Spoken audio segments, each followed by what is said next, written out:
Today we're going to change the oil in my Mercury Verado 250.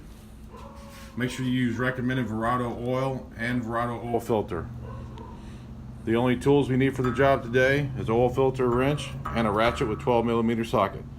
Side of the motor, there's a bolt. It's right under here. 12mm. Just gotta loosen that and let the oil out.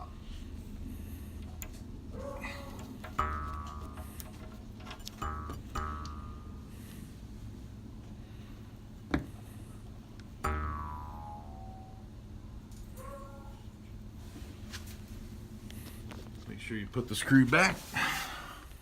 Righty tighty, lefty loosey. Like the people used to say, if you get to put the screw back, you get screwed. Down nice and snug. Now you gotta remove the old filter. And when you remove it, make sure the gasket came with it.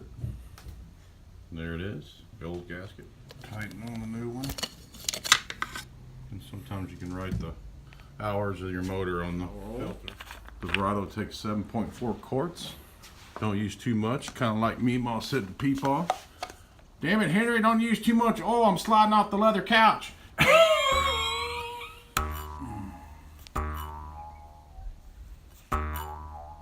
gonna check the oil, just like me, Ma used to do to Peepaw. Anyway, we'll see what we got here.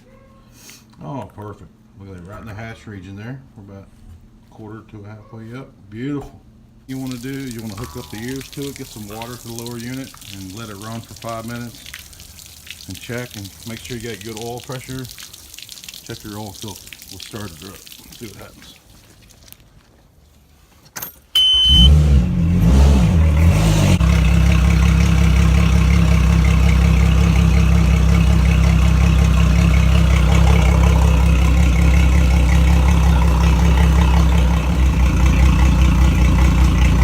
All good. Oil pressure good. No leaks. Now just go fishing.